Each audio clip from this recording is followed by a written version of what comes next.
Bienvenida y bienvenido a esta nueva inmersión. Hoy tenemos entre manos un documento que es cuanto menos incendiario. Se titula La arquitectura del fracaso. ¿Por qué la gobernanza latinoamericana falla?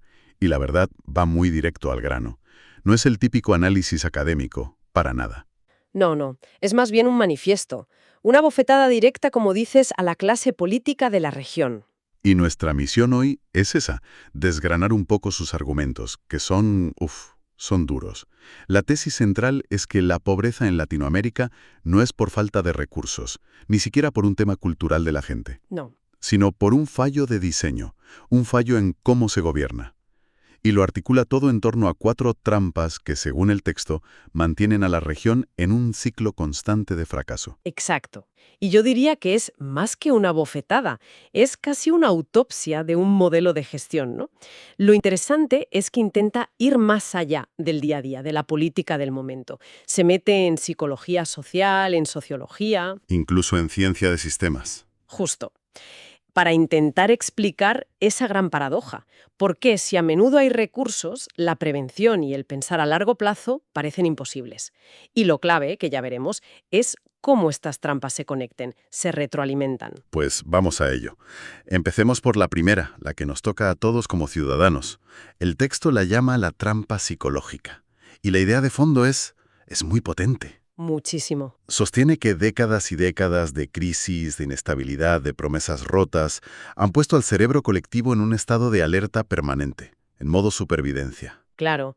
Y para explicar esto usa un concepto que suena un poco técnico, el descuento hiperbólico. Pero en el fondo es algo muy sencillo de entender. A ver, Es básicamente la idea de que cuando el futuro es totalmente incierto, el presente se vuelve una tiranía. Es el más vale pájaro en mano llevado al extremo. ¿Para qué voy a ahorrar si sé que el mes que viene la inflación se lo puede comer todo? ¿o para qué voy a cuidar el parque del barrio si mañana lo abandonan o lo privatizan? Exactamente. No es que la gente sea ignorante o incívica, como a veces se dice, es una adaptación racional a un entorno que te ha abandonado. De hecho, hay una cita en el texto que me pareció brutal. La cito de memoria. ¿Para qué voy a cuidar mi salud, mi calle o mi escuela hoy si mañana una crisis, un cambio de gobierno o un saqueo institucional me lo quita? Le da la vuelta a la narrativa de la culpa, ¿no? No es que la gente sea cortoplacista por naturaleza, ¿No? es que el sistema le ha enseñado, a base de golpes, que pensar a largo plazo es de ingenuos. Y esto conecta con otra idea psicológica que el manifiesto señala como letal, el locus de control externo. ¿Qué quiere decir con eso? Pues que el ciudadano de a pie llega a una conclusión terrible, que su destino no depende de lo que él haga, de su esfuerzo. Uf, Da igual cuánto trabajes o planifiques. Al final, tu vida depende de factores que no puedes controlar. El político de turno, un contacto, la suerte o simplemente el caos. es demoledor, porque básicamente te está diciendo, no te esfuerces, no merece la pena. Precisamente, el mensaje implícito es: la única estrategia inteligente es improvisar y sobrevivir el día a día. Y claro, eso aniquila cualquier cultura de prevención, de ahorro, de cuidar lo que es de todos, porque el esfuerzo no tiene recompensa. Vale, entiendo perfectamente la parte del ciudadano, pero esto no puede ser solo cosa de la gente. ¿Qué dice el texto de la otra cara de la moneda, de la cultura del poder? Pues fíjate, esa es la transición perfecta a la segunda trampa, la sociológica. El manifiesto es muy claro aquí. Argumenta que el problema de fondo es que el Estado no se ve como una institución de servicio, se ve como un botín. Un premio a conquistar en las elecciones. Exacto. Un botín que te da derecho a repartir cargos, contratos, favores, y para ilustrarlo pone un ejemplo que me pareció muy gráfico, de la República Dominicana, el culto al tigueraje. El tigraje. ¿A qué se refiere? Es la glorificación de la astucia por encima de la planificación, la admiración por el que encuentra el atajo, por el que resuelve en el momento, aunque sea saltándose las normas. La picaresca. La picaresca elevada a virtud.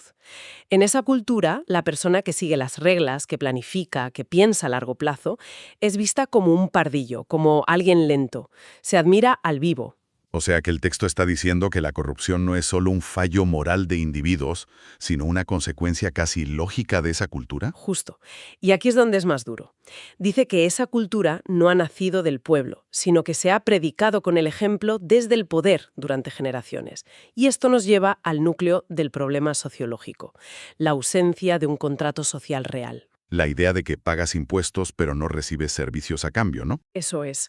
Cuando esa conexión se rompe, cuando ves que tu dinero va a un pozo sin fondo y el hospital sigue sin medicinas y la carretera llena de baches, lo público deja de ser tuyo. Pasa a ser de ellos, del gobierno. Y si es de ellos, ¿para qué cuidarlo? Y al revés, el político, que no rinde cuentas de verdad, solo invierte en lo que se ve, en lo que genera aplausos inmediatos. Aquí es donde suelta una de sus frases más lapidarias, yo creo. Sí, una que se te queda grabada. Se dirige a los políticos y les dice: la prevención no corta cintas, pero evita funerales. Ustedes prefieren lo primero. Es que es así. Se inaugura el hospital, pero no se financia el mantenimiento. Se construye la autopista, pero no el drenaje que evitaría la inundación. El aplauso de hoy siempre gana la seguridad de mañana. Y esto me lleva a pensar en la siguiente trampa. Si no hay beneficio político en prevenir, me pregunto si tampoco lo hay económico. Puede ser que el sistema esté diseñado para que la prevención simplemente no sea rentable. Pues has dado justo en el clavo de la tercera trampa, la económica. El manifiesto va un paso más allá y sostiene algo que suena casi perverso. ¿El qué? Que el sistema no solo no premia la prevención, sino que, en muchos casos, incentiva el desastre. Pero, ¿cómo va a ser rentable un desastre? Eso suena contraintuitivo. Pues el ejemplo que usa es el de un puente. Y es brillante por lo sencillo que es. A ver, un puente con un buen mantenimiento, que se revisa, se refuerza, no es noticia. Es un gasto silencioso en un presupuesto. Vale. Ahora, un puente que se derrumba por falta de mantenimiento, Ah, eso sí que es una oportunidad. claro, de repente tienes una emergencia. Exacto. Y la emergencia justifica declarar la urgencia, saltarse licitaciones públicas, adjudicar contratos millonarios a dedo. El desastre mueve dinero rápido y sin muchos controles. Y genera titulares. La imagen del gobierno actuando con decisión. Por eso la conclusión del texto es tan cínica y tan demoledora. Económicamente, el desastre es más rentable que la prevención. Es una lógica terrible. Y supongo que se puede aplicar a todo, no solo a un puente. A todo. Y es la base de lo que llama el círculo vicioso de la pobreza. Usa una analogía de la salud que es economía básica. Dice: quien no puede comprar la vitamina barata hoy termina pagando la medicina cara mañana. Es más barato prevenir que curar. De toda la vida. Preventiva. Y luego se gastan fortunas en tratar enfermedades crónicas. No se invierte en educación para los jóvenes. Y luego se gastan fortunas en cárceles y policía. Y el manifiesto insiste en que no es por falta de dinero. No, insiste una y otra vez que es por una mala arquitectura de decisiones, un sistema de incentivos que está completamente roto. Vale, a ver si recapitulo. Tenemos la psicología del ciudadano en modo supervivencia, la cultura del poder que ve al Estado como un botín, y los incentivos económicos que premian el desastre. Parece un sistema cerrado, casi perfecto en su fracaso. ¿Falta alguna pieza? Falta la última. Quizá la más abstracta, pero para el autor es la fundamental. Es la cuarta trampa, la científica, o lo que él llama entropía institucional. Pues el texto argumenta que muchos estados en la región se comportan así. En lugar de mejorar, de ordenarse con el tiempo, cada año que pasa aumenta su desorden, su improvisación, su dependencia de los parches. ¿Y cuál es el motor de esa Entropía. ¿Por qué pasa eso? Por la ausencia de datos para tomar decisiones. Así de simple y así de grave. que se gobierna a ciegas? En gran medida sí. Mientras en otros sitios se usan datos, modelos predictivos, planes a 20 o 30 años, aquí denuncia el texto se gobierna por intuición política, por encuestas emocionales, por olfato electoral. Sin datos fiables sobre criminalidad, o salud, o tráfico, la prevención es imposible. Es solo adivinar, es reaccionar. Siempre tarde. Y esto, advierte el documento, tiene una consecuencia política que es muy, muy peligrosa. Sí, lo leí. Lo llama el espejismo del orden autoritario. Exacto. Es un fenómeno que hemos visto muchas veces, por desgracia. Cuando el caos del sistema se vuelve insoportable, la delincuencia, el colapso de servicios, la gente por pura desesperación empieza a pedir mano dura. Y el texto subraya que no es una elección ideológica, es una reacción casi visceral al desorden. Es un grito pidiendo orden, cualquier orden. Pero la historia nos enseña que ese orden impuesto es un parche y suele ser peor que la enfermedad. Claro. Por eso el manifiesto concluye que el verdadero patriotismo no es el de los grandes discursos, sino el de entender el valor de lo preventivo. Lo define de una forma casi poética. Es cuando una sociedad entiende que tapar un hoyo antes del accidente, cuidar su salud antes del hospital y educar antes de castigar es la única forma real de construir una nación. Y para cerrar todo el análisis usa una metáfora final que es muy potente. Dice que la salud pública es el espejo más brutal de todo este fracaso. Tiene todo el sentido, ¿no? Es donde ves todas las trampas funcionando a la vez. El autor nos dice, si quieres ver el sistema fallar en tiempo real, mira la sanidad. Pone el ejemplo de la diabetes. Sí, tratar a un paciente con una diabetes avanzada, con diálisis, amputaciones, medicación carísima de por vida, cuesta miles de veces más que prevenirla con educación nutricional y revisiones a tiempo. Pero volvemos a la trampa económica. Prevenir no genera contratos millonarios. No. Prevenir no da dinero a las farmacéuticas ni dispara la facturación de los hospitales. La enfermedad crónica, en cambio, sí, es un negocio.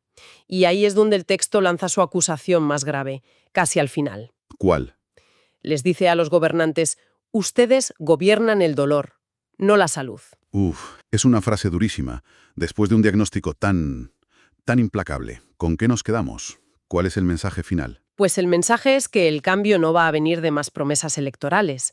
Argumenta que lo que hace falta es un cambio de modelo mental. Empezar a construir lo que llama prevención estructural. O sea, diseñar instituciones que piensen en la próxima generación, no en las próximas elecciones. Exacto. Que gobernar deje de ser el arte de administrar crisis. Exacto. Y se convierta en la ciencia de evitar que ocurran. Justo.